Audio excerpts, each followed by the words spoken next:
God help this country. We cannot take 4 more years of that.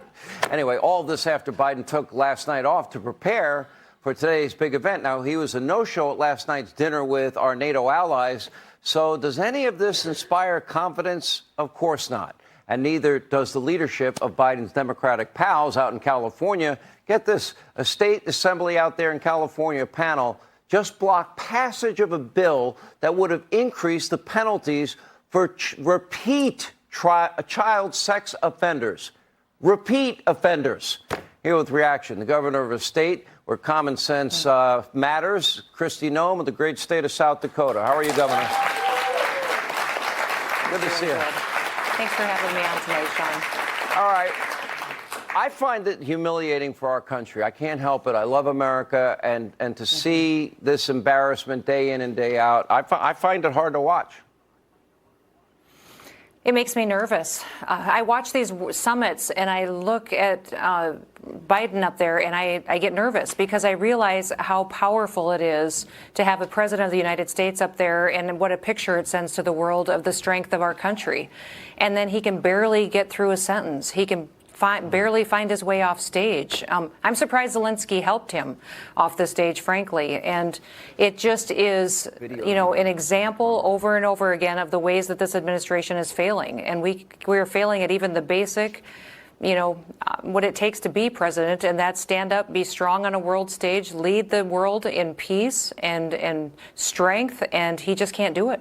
Governor, you're a mom. What would your reaction be if people in your state were blocking passage of a bill that would increase the penalties for repeat child trafficking offenders? What would your reaction as a mom be? Never mind, Governor. Yeah, no, I'm horrified by this. I can't believe it. I am a mom. I'm also a grandma of 2 little kiddos, and I can't believe that this would happen, that leaders would say these traffickers deserve a pass. They should be punished to the highest extent of the law and never be allowed to see freedom again because of what they do to the poor and the innocent children that are subjected to their kind of work. So, no, what goes on in California every day blows my mind. I feel like it's another world that operates out there and another mindset. I'm so grateful that South Dakota isn't like that and that we have people that still love each other, take care of each other, understand personal responsibility, and they make wise decisions and uphold the law. Governor, let me ask you, you recently started a campaign to bring jobs to the state of South Dakota. Part of it includes people that are, say, nurses or doctors that have licenses that they would be transferable to your state.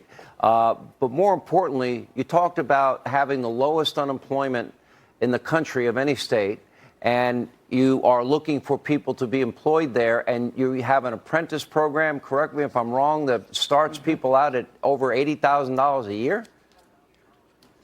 Yes, we did. We started to recruit people to the state of South Dakota. We have the lowest unemployment rate in the history of the nation. We also have the fastest growing incomes over the last 5 to 10 year period. People here are doing well. We need more workers to fill our jobs. We've got businesses expanding, people moving here. And we've already seen this marketing campaign become the most successful marketing campaign that our state has ever tackled before. We've had thousands of people respond. The #1 state they're moving here from is California. After that, it's Florida, Texas, Arizona, New York. We're thrilled that people want to come to South Dakota and be a part of our way of life, and they're coming here for freedom. So here they can keep more money in their pockets. They can make a high income, pursue their dreams, and they can make the best decisions for their families. It really is a story that I think our country needs to hear right now, Sean. We need to talk again about the value of a work ethic. What a work ethic does for you, the value of a job. We were created to serve each other. And when we do that, we're happier. We're better off spiritually, mentally. It really is something that America needs, that vision of hope again. I think that's well said. I think we are here and we're designed to serve other people in whatever capacity. We all have talent from God. Last question, you probably won't like me asking it. I've got to believe that in this presidential race, when we get a nominee, that you'll be on any candidate's short list. Would you consider being vice president if the Republican candidate for president asked you? We'll see. I'm focused on South Dakota. I do think we need a Republican president. I think we need the best Republican president. We need the best person that understands this job, will go out and fight for the American people every single day and not quit. So we need our policies back that bring prosperity back and deal with protecting our national security. My biggest challenge every single day is what China's doing to my state and this country. We'll fight to defend it. All right, Governor, great to have you. Congratulations on that successful program. Thank you. Straight ahead, prominent Republican governor.